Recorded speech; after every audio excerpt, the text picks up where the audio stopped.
Good morning सभी लोग, कैसे हैं। आज सेट नंबर 52 पर हम बात करेंगे। टॉपिक हमारा जो चल रहा था उसी के आगे क्वेश्चन क्रमशः है यहाँ पर। और जो टॉपिक चल रहा था वो है ब्रिटिश कालीन भारत में समाचार पत्रों का विकास। तो ब्रिटिश कालीन भारत में समाचार पत्रों के विकास से संबंधित कुछ प्रश्नों पर हम लोग पीछे डिस्कस कर चुके हैं। उसी के आगे ये क्रम में आज का जो हमारा प्रैक्टिस सेट है इस पर हम लोग सीधे आ जाते हैं। और इससे पहले जो 51 प्रैक्टिस सेट आपको मिल गए हैं, एक बड़ा कलेक्शन क्वेश्चंस का आपके पास ऑलरेडी है, तो उसका फायदा उठाइए, ज्यादा से ज्यादा उसका प्रैक्टिस कीजिए उसकी, क्योंकि एग्जाम नजदीक है। पहला प्रश्न आपकी स्क्रीन पर है और यहाँ पर एक बहुत इंपॉर्टेंट जो पॉइंट है उस पर हम लोग चर्चा करेंगे, क्योंकि आगे एक क्वेश्चन उससे रिलेटेड होगा। ठीक है, क्वेश्चन है मराठी पाक्षिक बहिष्कृत भारत को किसने आरंभ किया था। ये जो शब्द है ना यहाँ पर पाक्षिक, इस शब्द पर फोकस करिएगा। देखिए पाक्षिक जो समाचार पत्र होते थे ना वो तीन स्वरूप में जो है प्रकाशित किए जाते थे। एक है पाक्षिक, दूसरा है साप्ताहिक, साप्ताहिक यानी कि वीकली, और तीसरा है दैनिक यानी कि डेली, है ना। तो जो ऐसा समाचार पत्र जो महीने में 2 बार यानी कि 15 दिनों के अंतर पर आता था, 15 दिनों के अंतर पर जो समाचार पत्र जारी किया जाता था उसे पाक्षिक कहते थे। साप्ताहिक मतलब वीकली, जो कि हफ्ते में या 7 दिनों के अंतर पर आ जाता था, उसे जो है साप्ताहिक। और दैनिक तो आप समझ ही रहे हैं, प्रतिदिन। ठीक है, ये हमने इसलिए आपको बताया क्योंकि आगे एक प्रश्न आएगा जिसमें यंग इंडिया समाचार पत्र से प्रश्न आएगा। तो दो यहाँ पर पॉइंट पुट किए गए हैं, एक है न्यू इंडिया साप्ताहिक और एक है न्यू इंडिया दैनिक। हालांकि वहां दैनिक और साप्ताहिक लिखा नहीं है, इसीलिए कंफ्यूजन हो जा रहा था। तो हमने कहा आपको बता दें कि दोनों के संपादक अलग अलग हैं, तो आपको ये ना लगे कि एक ही समाचार पत्र के संपादकों में दो का नाम कैसे आ रहा है। तो एक उनमें से जो है वो साप्ताहिक था और एक जो है वो दैनिक था।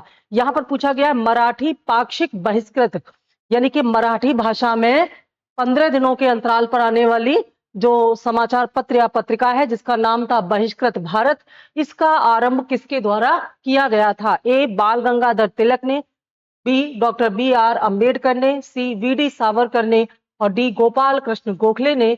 तो इस प्रश्न का सही आंसर होगा B doctor B R Ambedkar ने। डॉक्टर अंबेडकर ने जो ये बहिष्कृत भारत शब्द का यहाँ पर जो उल्लेख किया है, तो इससे ही साफ स्पष्ट हो रहा है। और इनके बारे में आप जानते ही हैं कि इन्होंने दलितों के उत्थान के लिए बहुत ही महत्वपूर्ण आंदोलन चलाए और उनको समाज में समान सम्मान और समान अधिकार दिलाने में इनकी महत्वपूर्ण भूमिका रही। उसी संदर्भ में इन्होंने ये बहिष्कृत भारत पत्र का जो है वो प्रकाशन किया था। थोड़ा सा इस पत्र के बारे में हम लोग और जान लेते हैं, ये समस्या इसमें आ जा रही है। देखिए प्रश्न जो है ये यहाँ पर आई थिंक चला गया, पहला प्रश्न हमारा जो था, चलो हम उसके बारे में बात कर लेते हैं। पत्र तो आपको याद ही है कि समाचार पत्र का जो प्रकाशन था वो बहिष्कृत भारत जो है, इस बहिष्कृत भारत के बारे में थोड़ा विस्तार से हम जान लेते हैं। बहिष्कृत भारत अप्रैल 1927 में डॉक्टर अंबेडकर द्वारा आरंभ किया गया था। समय क्या है इसका जो समय है प्रकाशित होने का, 1927। ठीक है, वो अप्रैल 1927 में डॉक्टर अंबेडकर ने बहिष्कृत भारत नामक जो पाक्षिक या 15 दिन पर जारी होने वाली पत्रिका है इसका प्रकाशन किया, और ये मराठी भाषा में थी। ठीक है, और इस पत्रिका में इन्होंने दलितों अछूत समाज के जागृति के उत्थान के लिए अपना जो विचार दिए और आलोचनात्मक इसमें इन्होंने अपने विचार दिए, यानी कि जो छुआछूत की भावना थी उसका आलोचना करते हुए, खंडन करते हुए इन्होंने अपने विचार दिए। तो उससे संबंधित ये है। और एक डॉक्टर अंबेडकर के बारे में एक महत्वपूर्ण जानकारी ये कि डॉक्टर अंबेडकर न केवल संविधान के निर्माणकर्ता, समाज सुधारक और राजनीतिज्ञ थे, बल्कि वह एक अच्छे अर्थशास्त्री भी थे। ये भी उनके बारे में एक इंफॉर्मेशन है।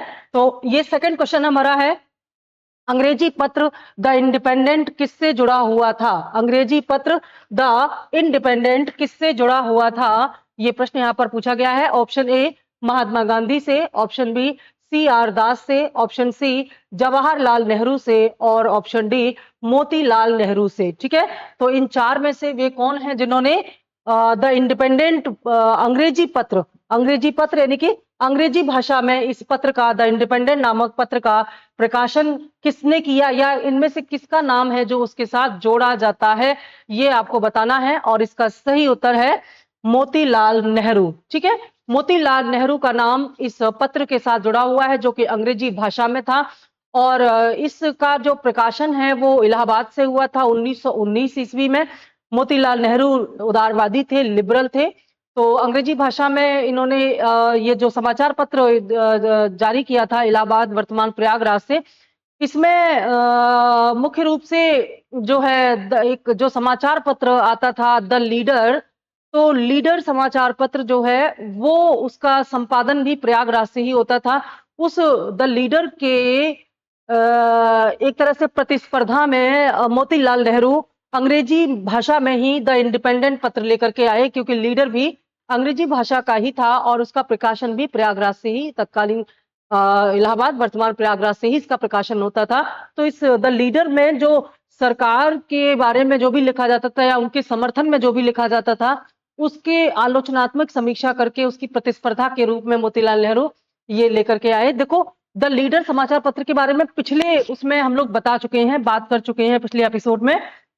द लीडर अंग्रेजी भाषा में प्रकाशित किया जाता था मदन मोहन मालवीय के द्वारा, और मदन मोहन मालवीय ने इस अपने समाचार पत्र लीडर के माध्यम से अंग्रेजों का एक प्रकार से समर्थन किया है, अंग्रेजों की नीतियों का समर्थन किया है, और उसी की आलोचना करने के लिए ये जो मोतीलाल नेहरू है ये अंग्रेजी भाषा में ही द इंडिपेंडेंट पत्र लेकर के आए, और वो भी प्रयागराज से, क्योंकि जो समाज लीडर को पढ़ता था वही समाज जब जब इस समाचार पत्र इंडिपेंडेंट को पढ़ेगा तो अंग्रेजों की जो नीतियां हैं वास्तव में उनकी आलोचनात्मक समीक्षा करके ये उस लीडर समाचार पत्र की वास्तविकता को और उसमें लिखी हुई बातों का आलोचनात्मक खंडन करके अपने जो एक तरह से विचार हैं वो जनता के सामने रखना चाहते थे। तो ये बड़ा ही इनका सराहनीय कार्य था।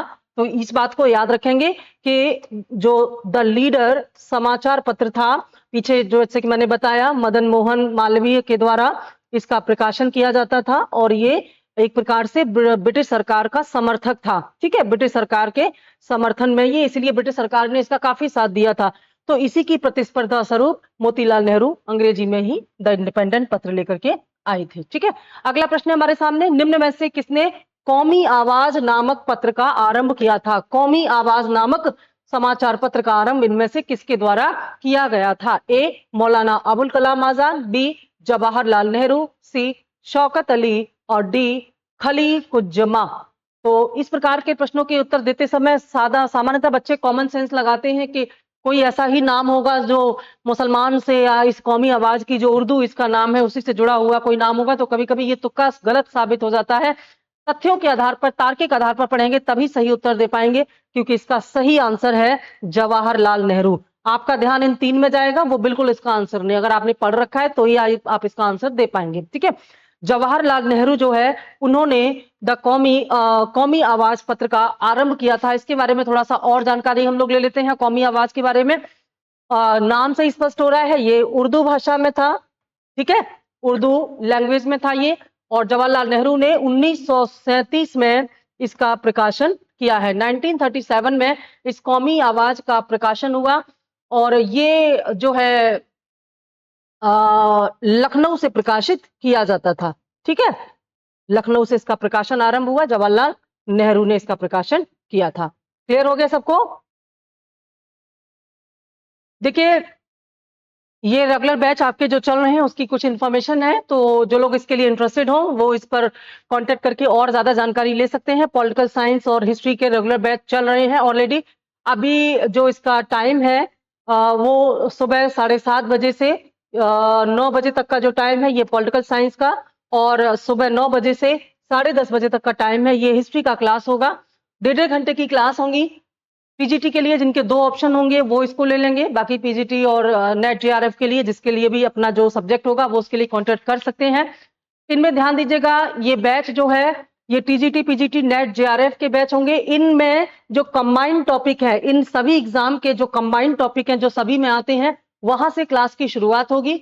और जब आप जैसे कुछ टॉपिक ऐसे हैं जो टीजीटी में नहीं है पीजीटी में है, कुछ ऐसे हैं जो इसमें नहीं है इसमें है, तो उस बात का ध्यान रखते हुए शुरुआत में वे टॉपिक पढ़ाए जा रहे हैं जो कि कॉमन है, यानी कि सभी एग्जाम में है। उसके बाद जो पीजीटी है, नेट है, जेआरएफ है, इनके लिए अलग से टॉपिक के लिए अलग से क्लास चलेगी। इनका कोर्स पूरा होते ही इनका कंप्लीट हो जाएगा, बाकी इनके एक्स्ट्रा टॉपिक अलग से पढ़ाए जाएंगे। तो ऐसा ना समझे कि इन सबको एक साथ पढ़ाने का मतलब है कि केवल टीजीटी को टारगेट करके, नहीं। इसमें हर एक क्लास की जो रिक्वायरमेंट है उसको ध्यान में रखते हुए, जैसे अगर आप टीजीटी के स्टूडेंट हैं तो आपके जो टीजीटी के क्वेश्चन प्रैक्टिस है उसको कराया जाएगा और उसी को ध्यान में रख करके आपको सिलेबस पढ़ाया जाएगा। ऐसे ही हर एक एग्जाम के साथ होगा। दोनों सब्जेक्ट की हम बात आपको बता रहे हैं। और सबसे इसका जो लाभ है वो ये है कि दोनों ही क्लास जो है आपके ये ऑनलाइन ऑफलाइन मोड पर चल रहे हैं। तो आप अगर दूर दराज में कहीं हैं तो डायरेक्ट आप ऑनलाइन कोर्स लेकर के हमारे सीधे क्लास प्रोग्राम से जुड़ सकते हैं। और अगर आप प्रयागराज में अवेलेबल हैं तो आप ऑफलाइन ऑफिस में आकर के मिल सकते हैं, इसमें भी एडमिशन ले सकते हैं। बाकी ज्यादा जानकारी के लिए आप कांटेक्ट करके और ज्यादा जानकारी प्राप्त कर सकते हैं। पूरा आपको जो वीडियो ऑडियो लेक्चर मिलेंगे, चाहे आप ऑनलाइन हो या ऑफलाइन हो, ये आपको मिलेगा। जो भी आप पढ़ रहे हैं उसकी रिकॉर्डिंग आपको मिलेगी, ई नोट्स आपको मिलेंगे, क्लास पीडीएफ मिलेंगे, टेस्ट और क्विज होंगे। ठीक है, तो रेगुलर बैच के लिए आप कांटेक्ट कर सकते हैं। आगे चलते हैं अगले क्वेश्चन पर। निम्नलिखित में से कौन सा एक जर्नल अबुल कलाम आजाद द्वारा प्रकाशित है? इनमें से कौन सा एक ऐसा जर्नल पत्र है जिसका प्रकाशन अबुल कलाम आजाद द्वारा किया गया था? ठीक है, A Al Hilal, B Comrade, C the Indian Sociologist और डी जमींदार। अगर इनके नाम सुने हैं तो फटाफट आंसर बता दीजिए, क्या है इसका सही आंसर। पूछा गया है इनमें से किसने जो है अबुल कलाम आजाद ने इनमें से किस पत्र का प्रकाशन किया है? तो सही आंसर है ए अल हिलाल। ठीक है, अल हिलाल का प्रकाशन अबुल कलाम आजाद द्वारा किया गया था। और अबुल कलाम आजाद आप जानते हैं एक बहुत ही आधुनिक विचारधारा वाले ऐसे व्यक्ति थे जो सहिष्णुता की बात करते थे। और भारत के जो आंदोलन है, स्वतंत्रता आंदोलन में है, उसमें इनका बड़ा ही महत्वपूर्ण योगदान था। बहुत ही प्रगतिशील विचार थे इनके। और इन्होंने अल हिलाल जो है आरंभ किया, लेकिन जब अल हिलाल समाप्त कर दिया गया, उस पर सरकार का उर्दू भाषा में था प्रतिबंध हुआ, तो इन्होंने अल बलख नाम से एक साप्ताहिक पत्रिका शुरू की थी। ठीक है, लेकिन जब 1916 में अबुल कलाम आजाद को गिरफ्तार कर लिया गया ब्रिटिश सरकार द्वारा, तो ये समाचार पत्र बंद कर दिया गया, क्योंकि अबुल कलाम आजाद के जो विचार थे वे राष्ट्र प्रेमी, देश प्रेमी थे। तो उन्होंने अपने राष्ट्र के आंदोलन के लिए, स्वतंत्रता के आंदोलन के लिए, अंग्रेजों के विरुद्ध में होने वाले तमाम आंदोलन में भागीदारी की थी। ठीक है, चलते हैं अगले प्रश्न की ओर। निम्न में से किन समाचार पत्रों ने भारतीय स्वतंत्रता संग्राम के काल में क्रांतिकारी आतंकवाद की वकालत की थी? ये प्रश्न मोस्ट इंपॉर्टेंट है। मोस्ट इंपॉर्टेंट इसलिए है क्योंकि ये जो क्रांतिकारी है, देखो यहाँ पर ये जो आतंकवाद शब्द है ये उचित नहीं है, लेकिन प्रश्नों में इस प्रकार के शब्दावली आपको मिलती है और कई बार इस पर आपत्ति दर्ज की जाती है। समाज सेवियों के द्वारा कमीशन पर आरोप लगाए जाते हैं कि इस तरह के प्रश्न, जो आतंकवाद शब्द का इस्तेमाल हम क्रांतिकारियों के लिए नहीं कर सकते। ऐसे ही एक प्रश्न आया था, मुझे याद आ रहा है, यूपीएससी जीएस में आया था, तो उसमें भगत सिंह के लिए आतंकवादी शब्द इस्तेमाल कर लिया गया था, तो उस पर काफी ज्यादा बवाल हुआ था। वास्तव में इन्हें आतंकवादी कहना उचित नहीं होगा, क्योंकि ये तत्कालीन जो जुल्म हो रहा था ब्रिटिश सरकार का, उसके विरुद्ध अपना आंदोलन चला रहे थे।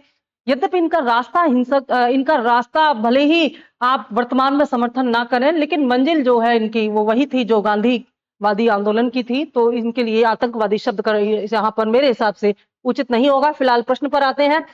कई उस समय ऐसे समाचार पत्र थे जो ब्रिटिश सरकार के समर्थक थे। इस समय जो भारत का एक तरह से राष्ट्रीय आंदोलन है वो धीरे धीरे दो भागों में विभाजित हो गया। एक तो एक उदारवादी थे और दूसरे परिवर्तनवादी थे, यानी कि नरमपंथ और गरमपंथ में। तो नरमपंथी ये चाहते थे कि ब्रिटिश सरकार के रहते हुए ही हम उनसे तमाम रियायतें लेकर के अपने लिए एक सुविधाजनक प्रशासन और शासन यहाँ पर व्यवस्थित करें।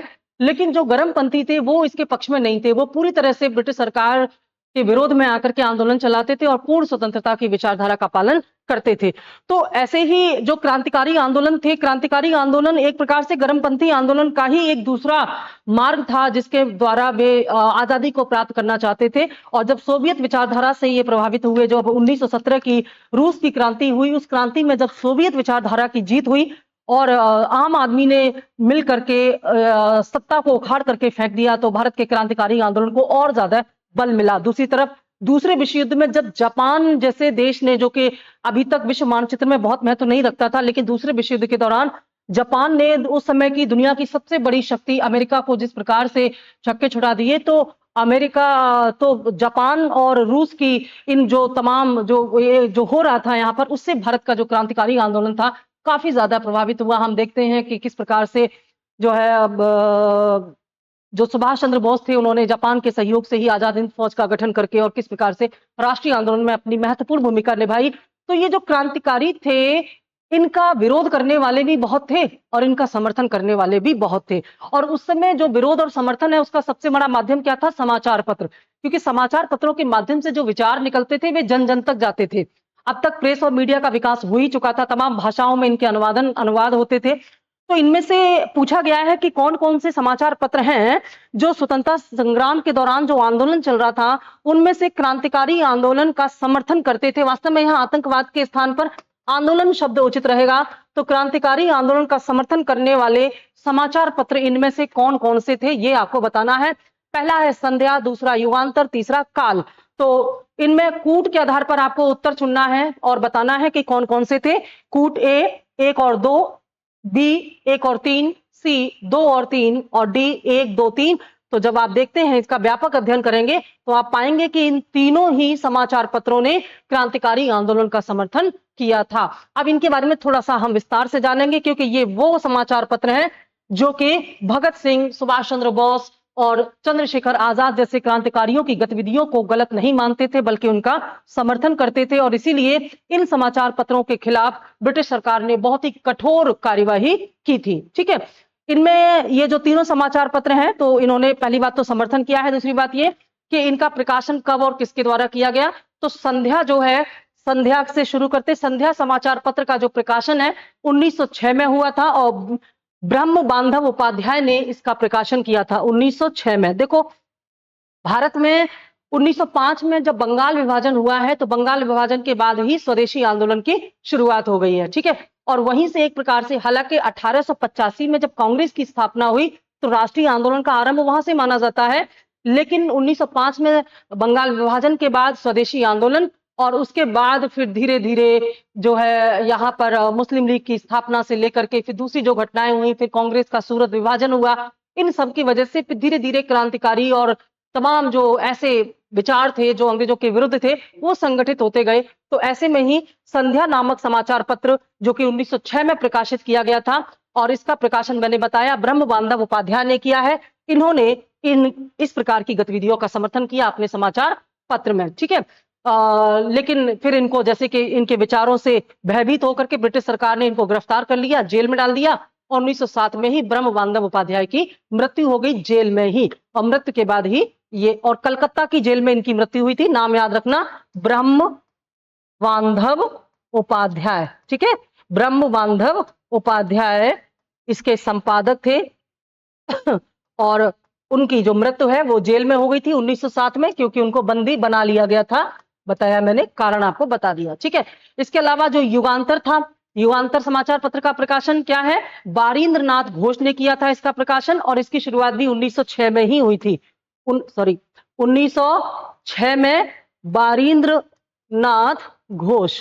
ठीक है, बारिंद्र नाथ घोष ने इसका प्रकाशन 1906 ईस्वी में किया था, युगांतर का प्रकाशन। तो देख रहे हैं, सब स्वदेशी आंदोलन से प्रेरित थे। और इसके अलावा जो काल है, काल जो है साप्ताहिक मराठी एक पत्र था, समाचार पत्र था, और इसका प्रकाशन शिवराम महादेव ने किया था। शिवराम महादेव ने मराठी भाषा में काल का प्रकाशन किया था, और इन तीनों में ही क्रांतिकारी आंदोलन का समर्थन किया गया था। आंसर हो जाएगा डी। ठीक है, अगले प्रश्न पर आते हैं। स्वदेश वाहिनी के संपादक कौन थे? स्वदेश वाहिनी, ये वो प्रश्न है जो बार बार रिपीट होते हैं, इसलिए इनको बहुत अच्छे से आप पढ़ लेंगे। स्वदेश वाहिनी के संपादक कौन थे? ए सीवी रमन पिल्ले, बी सीएन मुदालियर, सी के रामकृष्ण पिल्ले, और डी सी आर रेड्डी। इनमें से कौन है जिन्होंने स्वदेश वाहिनी नामक समाचार पत्र का प्रकाशन किया था? तो उनका नाम है के रामकृष्ण पिल्लई, ऑप्शन सी। के रामकृष्ण पिल्लई जो है, ये वास्तव में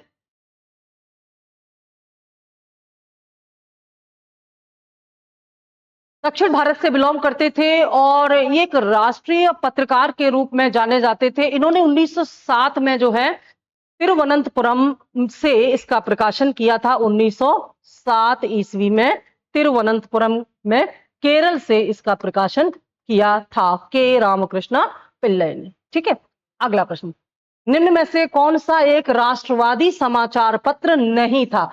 अब देखो, ये जो राष्ट्रवादी शब्द है ना, यहाँ राष्ट्रवादी होने के आप जो मीनिंग है वो आज के हिसाब से नहीं लगाएंगे। आज राष्ट्रवादी होने का मतलब ये है कि अपने राष्ट्र के लिए, तो राष्ट्र में लोकतंत्र है, लोकतंत्र के समर्थन में। लेकिन तत्कालीन समय में राष्ट्रवादी होने का मतलब ये था कि जो ब्रिटिश सरकार है, ब्रिटिश सरकार का जो एक प्रकार से भारत पर अत्याचार हो रहा था, उस अत्याचार के विरोध में, ठीक है, ब्रिटिश सरकार द्वारा भारत में किए गए जो अत्याचार थे उसके विरोध में जब है, तभी उसको कहा जाएगा राष्ट्रवादी। ठीक है, राष्ट्रवादी का मतलब ब्रिटिश सरकार के हित में नहीं था तत्कालीन समय में। तो क्या हो गया राष्ट्रवादी का मतलब? राष्ट्रवादी का मतलब हो गया ऐसे समाचार पत्र जो ब्रिटिश सरकार के नीतियों के खिलाफ थे, उनकी आलोचना करते थे, उनके बारे में आपको बताना है।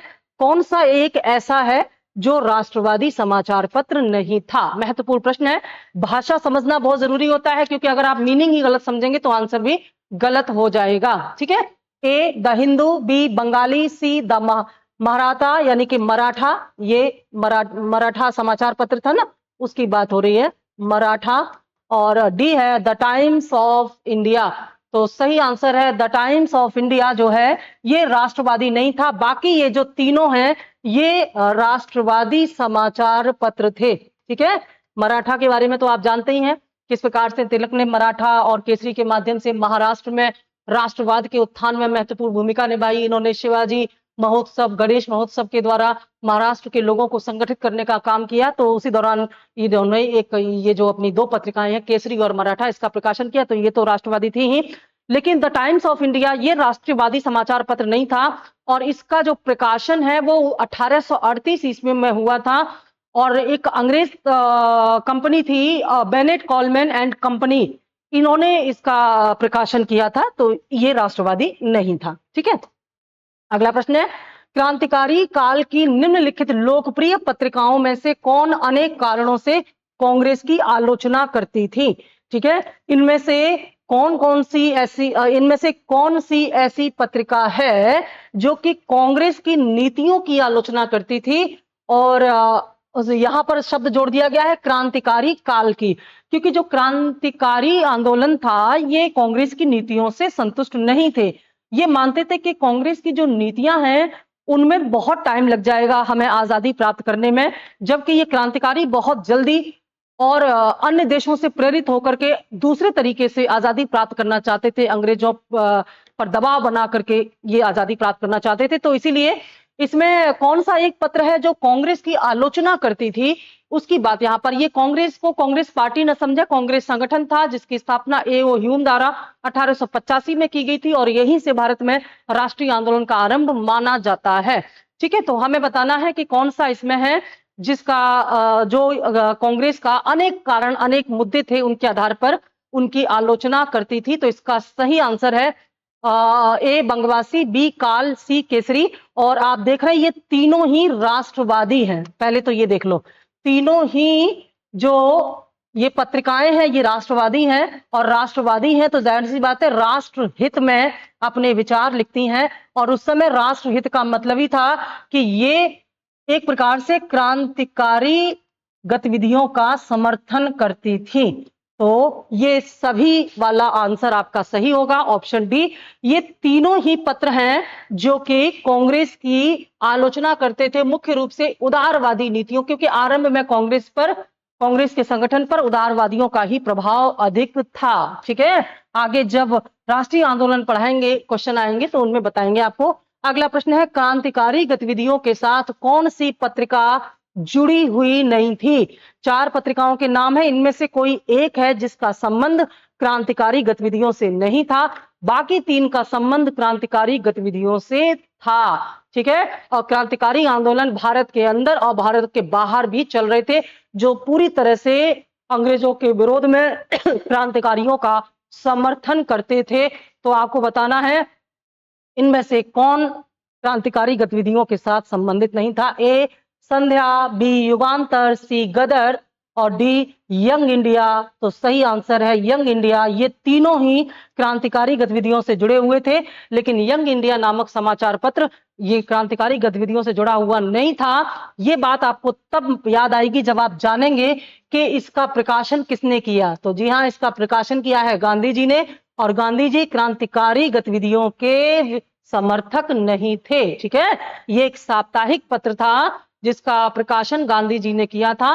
ये जो है अंग्रेजी भाषा में प्रकाशित था, और जाहिर सी बात है कि गांधी जी जो है कांग्रेस के माध्यम से ही, कांग्रेस के संगठन के माध्यम से ही तमाम अपने जो आंदोलन है अहिंसक, उनके द्वारा स्वतंत्रता प्राप्त करना चाहते थे, लेकिन क्रांतिकारियों के साथ उनके विचार मैच नहीं करते थे। ठीक है, अगला प्रश्न है, निम्न में से कौन सा एक युग्म सुमेलित है? इनमें से कौन सा एक है जो सही है, बाकी तीन गलत हैं?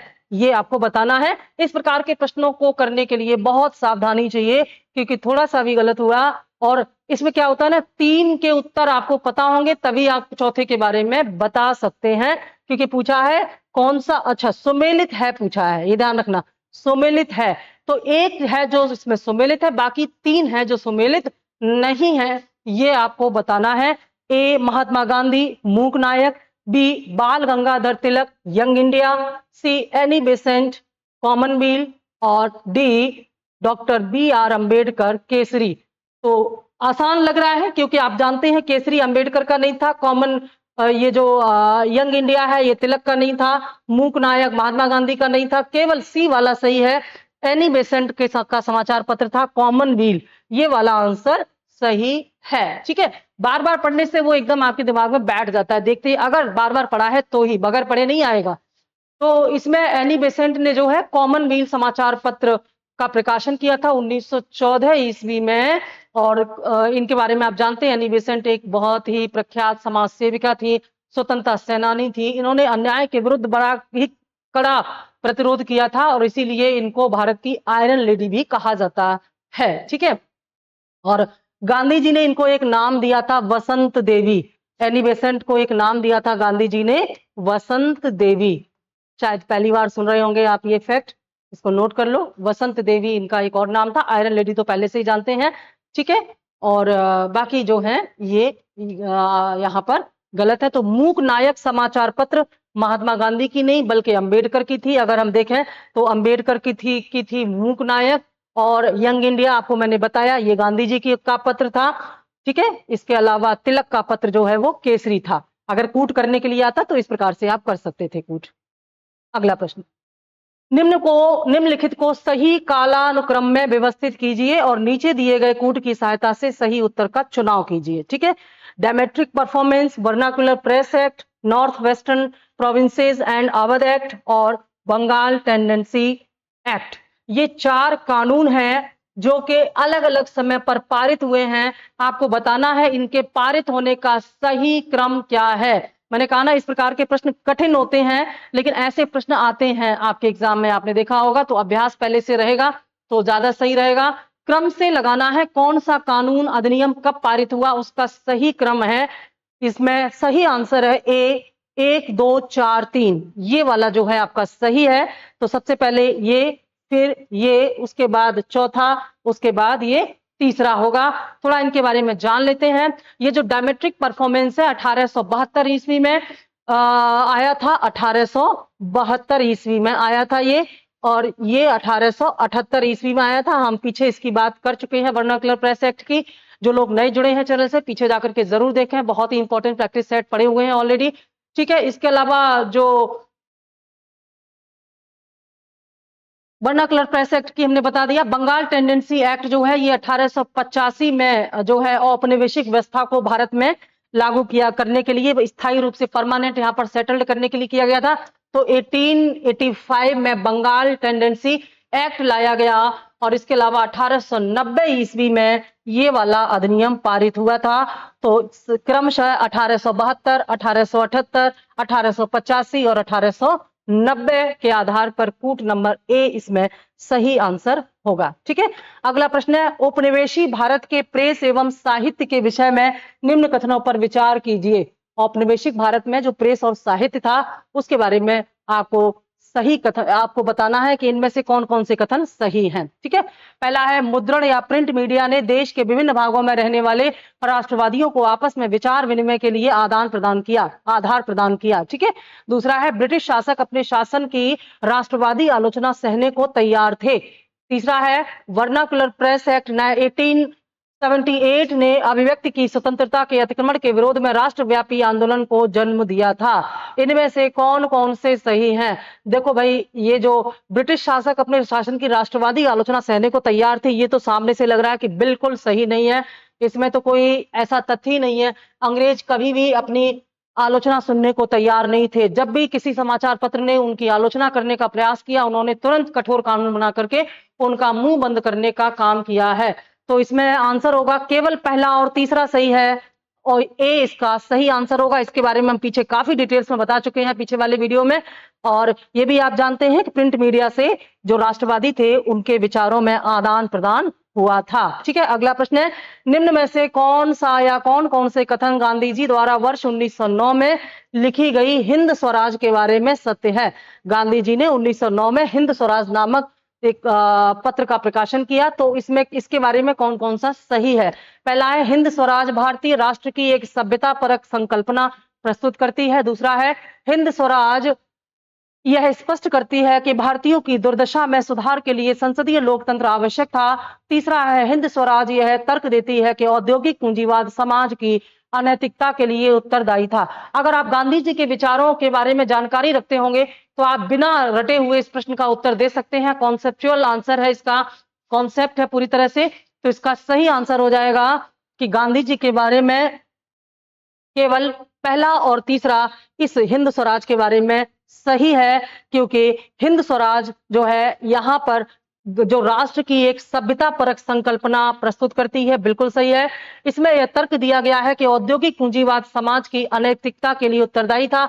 आप जानते हैं गांधी जी पूंजीवाद के विरोधी थे, और गांधी जी आर्थिक विकास के जो सिद्धांत का समर्थन करते थे वह था ट्रस्टीशिप, और ट्रस्टीशिप के सिद्धांत में इन्होंने जो है एक तरह से भारत के जो ग्रामीण क्षेत्र हैं यहां से विकास की योजना बनाई थी, जिसको नीचे से ऊपर नियोजन भी कहा जाता है। ट्रस्टीशिप का मतलब था कि ये पूंजीवादी औद्योगिकरण के विरोध में थे, और ये चाहते थे कि उद्योग ट्रस्ट की तरह काम करें, म्यूचुअल अंडरस्टैंडिंग पर वेलफेयर ओरिएंटेड हो। इसके बारे में इन्होंने अपने विचार दिए थे। तो पहला और तीसरा इनके बारे में बिल्कुल भी सही है। 1909 में इन्होंने हिंद स्वराज जो अपना लिखा उसमें इन्होंने बताया था, ये सारे अपने विचार दिए थे। ठीक है, अगला प्रश्न है, सूची 1 को 2 से सम्मिलित कीजिए और सूचियों के नीचे दिए हुए कूट का प्रयोग करते हुए सही उत्तर का चयन कीजिए। ये जो सूचियां हैं इनमें आपको बताना है, एक तरफ नाम दिए गए हैं प्रकाशक या पत्रकारों के, और दूसरी तरफ उनके समाचार पत्र का नाम है। आपको कूट लगाना है कौन सा सही है। ठीक है, ध्यान से देखिए सूची को, कुछ समझ में आ रहा हो तो बताइए। मैंने कहा ना, इस प्रकार के प्रश्न वास्तव में आपके ज्ञान का सही एक तरह से परख कर पाते हैं, क्योंकि ये रटने वाले नहीं है। आप देखो, अगर अलग अलग इनके प्रश्न बनते तो ये 4 प्रश्न थे, लेकिन यहाँ 4 प्रश्नों को एक साथ 4 in 1 करके आपसे पूछ लिया गया है। तो इन प्रश्नों का उत्तर देते समय बेहद सावधानी रखेंगे। कूट के आधार पर देखेंगे तो ऑप्शन ए इसका सही आंसर होगा, और इसके आधार पर देखा गया है तो ए को 2 से हमें मैच करना होगा, बी को 3 से मैच करना होगा। ठीक है, बी को 3 से मैच करना होगा, सी को 4 से मैच करना होगा, और डी को हमें 1 से मैच करना होगा। अरविंद घोष का वंदे मातरम था, एनी बेसेंट का अगर एक भी याद आ जाता है ना तो भी मैच यहाँ पर कर जाता है आपका। ठीक है, हालांकि देखो 2 कोड में ये सी वाला, अगर आप कॉमनवेल्थ के आधार पर आंसर करेंगे तो आप ए और डी में फंस के रह जाएंगे, तो 1 से ज्यादा पता होना चाहिए आपको। ठीक है, एनी बेसेंट का commonwealth, madam Bhikaji Cama the Talwar, और श्याम जी कृष्ण वर्मा का वंदे मातरम यहाँ पर सही आंसर मिल गया आपको। अगला प्रश्न है, सूची 1 को सूची 2 से सम्मिलित कीजिए और नीचे दिए गए कूट के सही उत्तर चुनिए। सूची 1 सूची 2 के आधार पर यहाँ पर आपको कूट का आंसर देना है। ठीक है, फिर वही सूचियों का मिलान करना है जैसे पीछे किया था अभी आपने। तो एक तरफ जो है इनके प्रकाशकों के नाम है या जिनके नाम जुड़े हुए हैं, और दूसरी तरफ इनके समाचार पत्रों या पत्रिकाओं के नाम यहाँ पर दिए गए हैं। आपको यहाँ पर कूट के आधार पर बताना है कौन सा सही कूट बैठेगा। ठीक है, पीछे अगर व्याख्या सुनी होगी तो कुछ अंदाजा लग रहा होगा। इसमें सबसे सही, इसमें राइट आंसर होगा ए।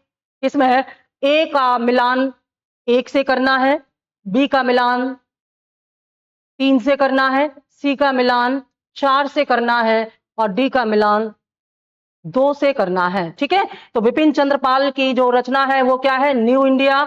देखो अभी न्यू इंडिया के बारे में मैंने स्टार्टिंग में बताया था ना, न्यू इंडिया बिपिन चंद्र पाल की भी है और आगे एक और नाम आएगा न्यू इंडिया के साथ।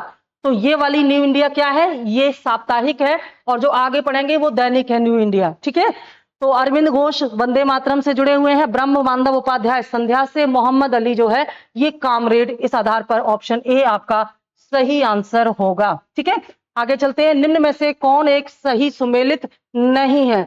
कौन सा एक सही सुमेलित नहीं है? B are Ambedkar Independent, Bal Gangadhar Tilak Kesari, Annie Besant New India, Dadabhai Naoroji राष्ट्र गुफ्तार या राष्ट्र गुफ्तार। ठीक है, 4 ऑप्शन यहां पर दिए हुए हैं, इनमें से 3 है जो कि सही सुमेलित है, जिनके नाम है और जिनकी पत्र है उनका सुमेलन 3 का सही है, लेकिन एक गलत है। जो गलत है वही आपका आंसर है। तो यहां पर देखिए, फटाफट बताने का प्रयास कीजिए कौन सा वाला आपको लग रहा है कि गलत है। तो यहां पर पीछे के क्वेश्चन में व्याख्या में आपको बताया गया था कि इंडिपेंडेंट के संपादक मोतीलाल नेहरू थे। बताया ना मैंने, एक प्रश्न की व्याख्या में दूसरे प्रश्न का उत्तर छुपा हुआ है। मोतीलाल नेहरू इसके संपादक थे, जिन्होंने द लीडर के विरोध में इलाहाबाद से इसका प्रकाशन किया था। तो बी आर अम्बेडकर का जो ये कूट है ये गलत है, इसलिए यही आंसर होगा। बाकी तीनों सही हैं।